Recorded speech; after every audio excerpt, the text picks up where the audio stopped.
Altaş TV ekranlarından herkese merhaba. Bir tamirci programıyla daha karşınızdayız. Bugün farklı bir ustamız ile karşınızdayız. Bugün farklı konuları ele alacağımız için alanında uzman farklı bir ustamızla karşınızdayız. Her geçtiğimiz programda farklı konuları ele aldık, farklı konuları değerlendirdik. Sizin için çeşitli konuları burada göstermeye çalıştık. Bize çeşitli mesajlar attınız, çeşitli arızalarınızı söylediniz. Biz de bu arızaları en iyi şekilde size göstermek istedik. En iyi şekilde size yansıtmak istedik. Fiyatından, süresinden her detayını en iyi şekilde, en verimli şekilde size göstermek istedik ve gösterdiğimize de inanıyoruz. Çünkü geri dönüşlere baktığımız zaman birçok telefon aldık, birçok mesaj aldık. Bize arızanızla alakalı gönderdiğiniz mesajları biz programda ele aldıktan sonra tekrar teşekkür mesajları attınız. Bunun için de tekrar teşekkür ediyorum sizlere. Bugün kaporta bölümünü inceleyeceğiz. O yüzden yanımızda farklı bir ustamız var. Yanımızda o alanın uzmanı var.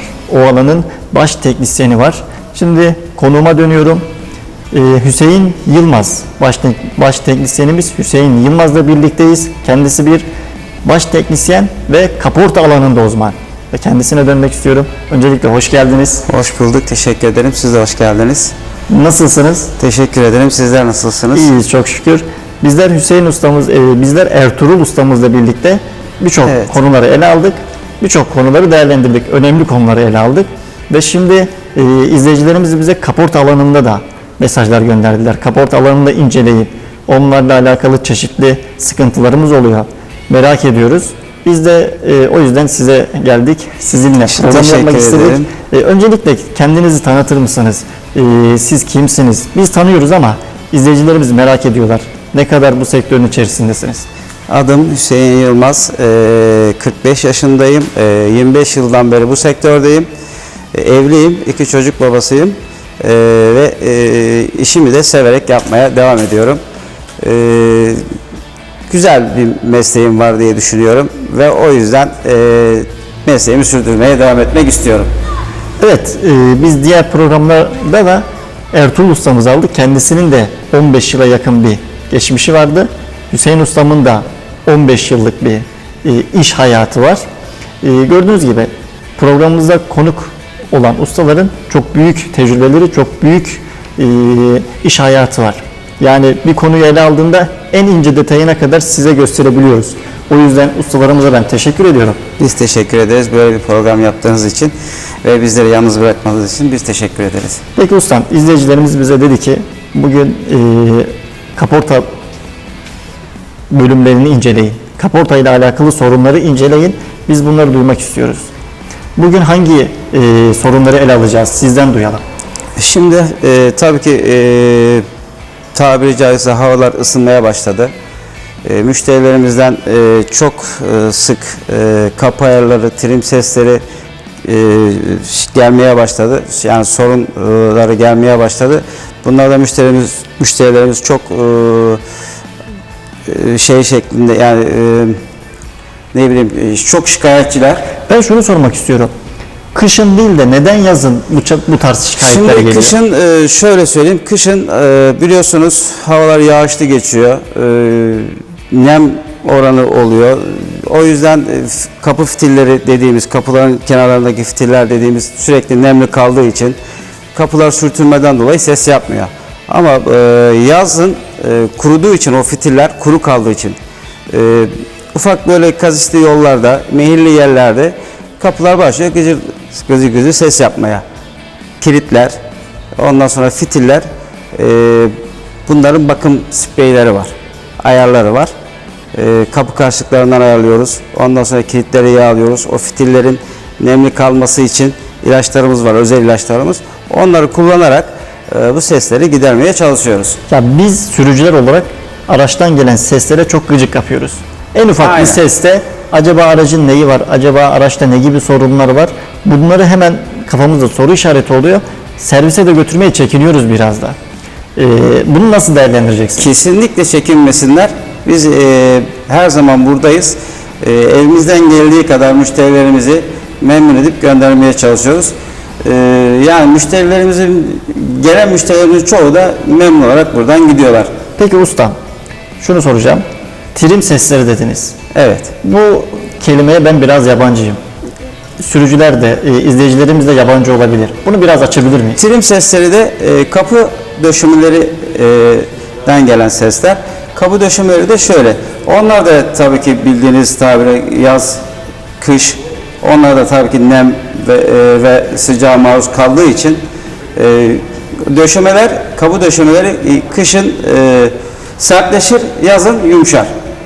Biz bunların söküp arabanın gövdesinden ayırıp güzel gene arkalarını süngerleyip, onlarla bakım spreyleri var. Onları da yaptıktan sonra yerine takıyoruz ve problemi çözmüş oluyoruz. Aslında bu kaçınılmaz bir sorun. Evet. Yaz, kış sıcaklık farkı olduğu zaman bu gibi Evet. sorunlar oluyor. Yani Sorun- bu aracın kendi kusuru değil. Aslında bu doğal bir sorun. Evet. Tamamen doğal bir sorun. Çünkü kapı döşemesi dediğimiz döşemeler yumuşak bir malzeme. Yumuşak malzeme yazın ısındığı zaman haliyle kendini koyverir.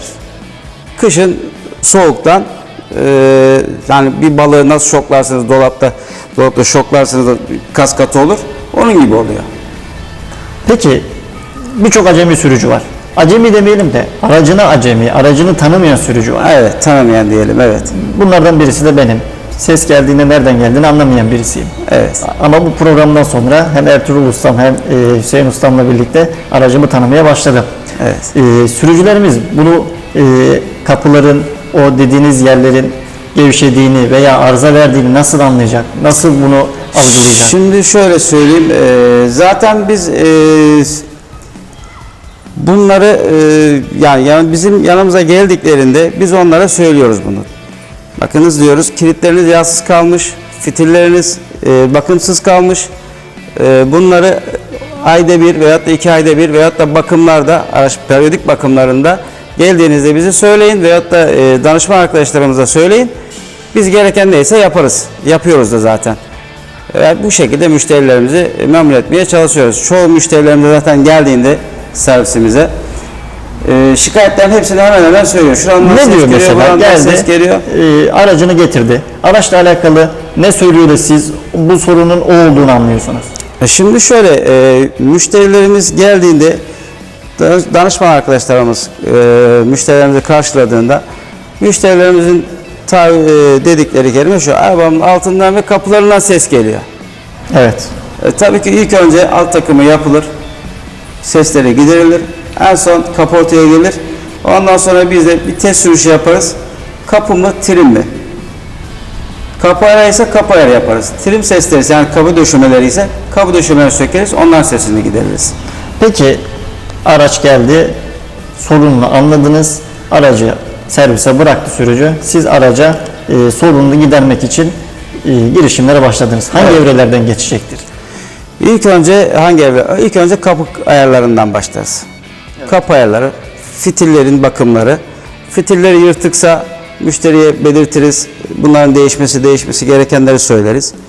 Ondan sonra kapı ayarlarını yaptıktan sonra test sürüşüne çıkarız. Tekrardan bakarız.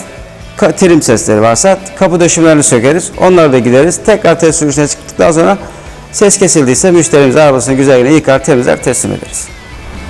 Bizim izleyicilerimiz şuna alıştı. Detaya çok verdiğimiz için detaya alıştılar. Evet. Ben de hemen şu soruyu sormak istiyorum. Kapı ayarı nasıl yapılır? Kapı ayarı deyip üstü genel bir şekilde bırakmak istemiyorum ben. Biraz daha detaya inmek istiyorum. Şimdi şöyle söyleyeyim, kapı ayarı nasıl yapılır? Güzel bir soruya değindiniz. Kapılarda şöyle elinizi hafiften bastırdığınızda boşluk vardır. Yani ses yapan kapılar da vardır. Evet. Artı yandaki kapıyla ayarlayacağınız kapının arasında çıkıntı vardır ufakta. Bunu gidermek için kilit karşılıkları vardır. Kilit karşılıklarında ikişer tane cıvata vardır. Onları gevşetip hafiften içeri alırız. Ondan sonra sıktıktan sonra kapının ayarına tekrardan bakarız. Yani elimizle bastırırız, bırakırız. Boşluk gitmişse sorun çözülmüştür. Yani kapı ne kadar sert olursa kapı sesi o kadar gider. Peki bunun bir ayarı vardır. Yani bir püf noktası, bir ustanın, bir baş teknisyenin anlayabileceği bir püf noktası vardır. Var. Bunu nasıl Onu şimdi size şeyde olarak göstermem lazım. Tabii siz bu arada konuşurken ekranımızda o arızayı gösteriyoruz biz izleyicilerimize. Evet. Siz onu anlatabildiğimiz bir şekilde bize ifade edebilirsiniz. Şimdi kapı ayarı kilit karşılıklarından ayırıyoruz kapıların ayarını. Kapıyı ayarladıktan sonra kapını tekrardan bastırıp bırakıyoruz. Bastırıp bırakıyoruz. Yani eskisinden birazcık daha bir kademe daha sertleşmişse %90 ses gitmiş diye tabir ediyoruz. Ondan sonra kilitlerin ağzını güzelce yağlayıp fitillerin bakımını yaptıktan sonra %99 ses kesilme pozisyonuna gelmiştir. Test sürüşte yaptıktan sonra tamamen anlıyorsunuz zaten sesin gidip gitmediğini. Bu gibi ayarları, özellikle kapı ayarlarını anlattığınız aslında çok detaylı işlemler var. Şeyi soracağım. Kendi evinde veya sürücü kendi imkanlarıyla bunu yapma şansı var mı? Yok. Yapma şansı yok. Niye yok? Çünkü o kilit karşısında ufak bir çekişle ileri veya geri almak durumunda kalıyorsunuz. Bunu müşterinin yapması birazcık sıkıntı olur. Niye sıkıntı olur? O çekici bir tarafa kaçırdığında ya arabanın bir tarafını ezer ya da boyasını çıtlatır. Evet, buradan hemen bir uyarı yapmak istiyorum. Sevgili tamirci program izleyicileri, aslında birçok sorunu sizlere anlatıyoruz. Burada bütün detayları veriyoruz ama şunu da söylemek istiyorum. Biz tüm detayları verdiğimiz için siz kendiniz aracı tamir etmeye kalkmayın. Kesinlikle. Yapamazsınız da. Kesinlikle. Yapamazsınız. Ustamız diyor. Kendisi diyor ki çok ince detaylar var bununla alakalı. Çok ince püf noktaları var. Bu püf noktalar asıl sorunu gidermekte faydalı olan noktalar. Evet. Bu konunun özellikle altını çizdi ustam. Kendiniz yapmayın. Bizim görevimiz size bu sorunu en iyi şekilde gösterebilmek, çözümünü de en iyi şekilde gösterebilmek. Biz kendi görevimizi yapıyoruz. Siz ne olur ne olmaz aracınızı servise getirin. Serviste en iyi şekilde yapılsın ki daha büyük masraflara yol açmasın. Usta. Evet. Ben aracımı getirdim. Şimdi şöyle bir şey var. O kapı ayarlarını yaptırmadıkları zaman Onu soracaktım zaten. İleriki tarihlerde olacak olan kilitleri bozma riski çok.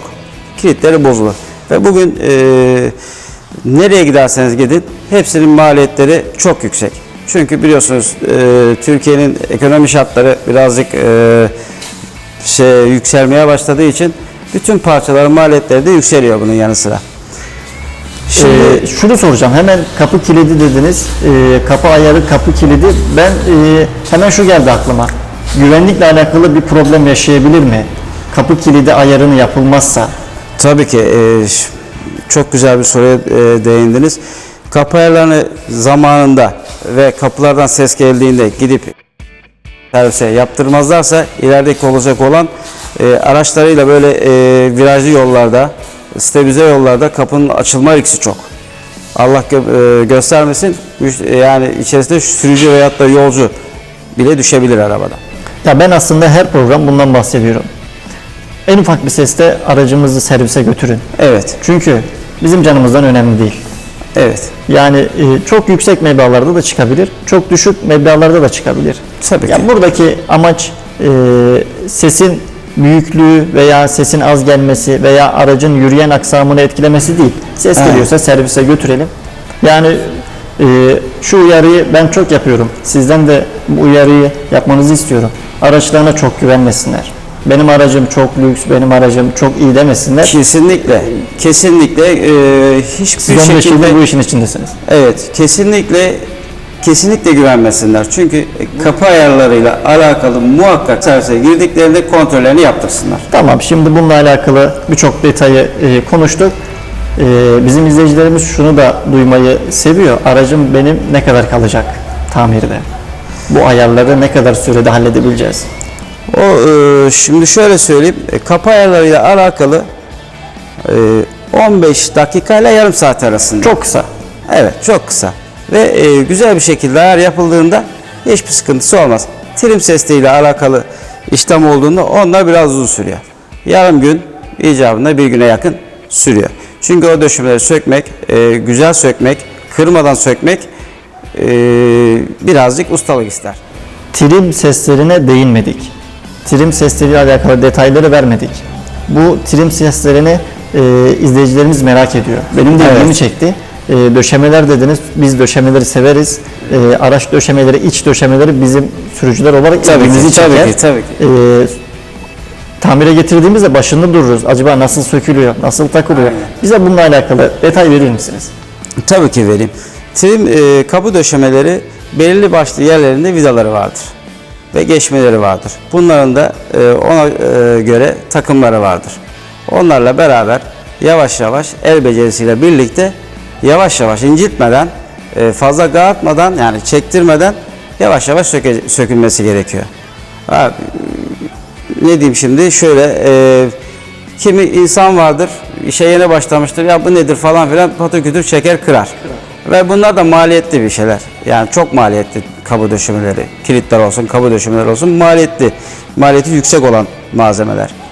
Onunla yani şimdi onları yavaş yavaş söküp güzel yine Yani burada nakış gidiyorsunuz. aynen izolasyonunu yapıp aynı şekilde nazik bir şekilde yerine takıyorsunuz. Arkasında onların geçmeleri vardır. Yıprandıysa, kırıldıysa onları değiştiriyorsunuz. Ondan sonra aynı şekilde söktüğünüz gibi yerine takıyorsunuz. Şimdi öyle çözülüyor. Burada iki soru ortaya çıkıyor. Sadece trim seslerini arızasını gidermek, bütün döşemeleri değiştirmek mi? Hayır, döşemeleri değiştirmiyorsunuz. Döşemeler ayrı bir. Tabii döşemeleri söküyorsunuz. Arkasından oynayan yerlerini elden geçiriyorsunuz. Arkasını beslemek gerekiyorsa ince süngerlerle beraber besliyorsunuz. Kenarlarının fitilleri yıpranmışsa onları değiştirirsiniz, yapıştırırsınız. Yani bu gibi şeylerle tamiri mümkün. Sesini giderebiliyorsunuz. Güzel. O zaman son olarak yine birkaç soru soracağım ama Tabii ki. bu soruyu çok duydu ve sormamızı hep istiyorlar. Fiyat. Bize fiyat ne çıkar? Fiyat şöyle söyleyeyim ben sana. Bir döşemenin sökülüp takılması 30 ile 50 arasında. 30 TL ile 50 TL arasında bir döşeme. Trim sesiyle alakalı arıza ne kadar bir fiyat verecektir? O da deminki dediğim gibi, o deminki bahsettiğim kapı ayarları tümünü kapsayan, yani 4-5 kapıyı kapsayan. Ama trim de kapı döşemesiyle alakalı 30 ile 50 arasında. Peki usta bunu sökerken kırdı. Ustaya mı ait bu durum? Onun kırılma riski tamamen ustaya ait. Bir ikincisi döşemenin tırnakları vardır, geçmeleri vardır. Onlar müşteriye ait tabii ki.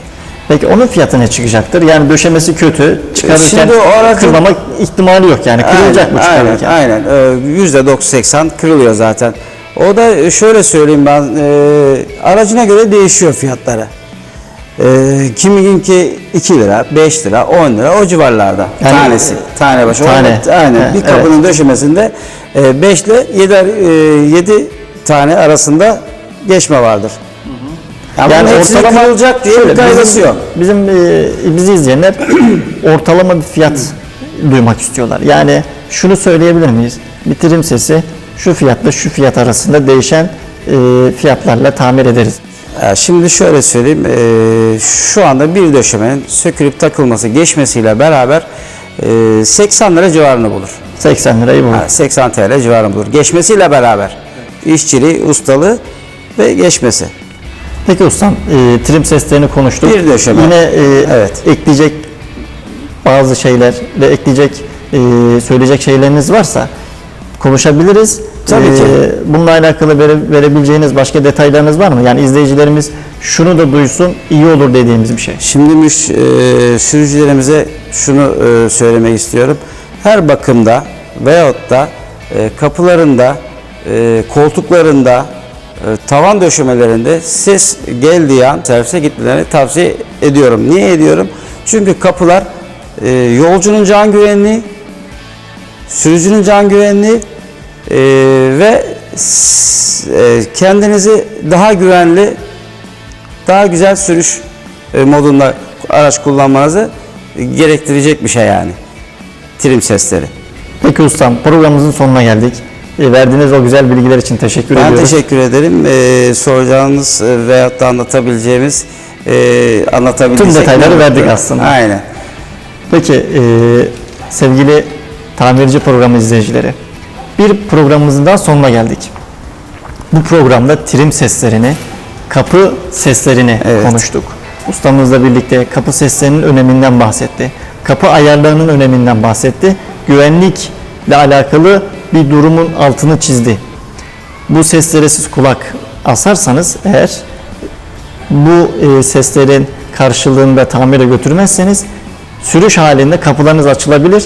Maazallah, Allah korusun, kazaya veya araçtan birinin düşmesine sebep verebilirsiniz. O yüzden yani küçük bir ses demeyin veya benim kapım kapanıyor, kapıyı kilitlerim demeyin.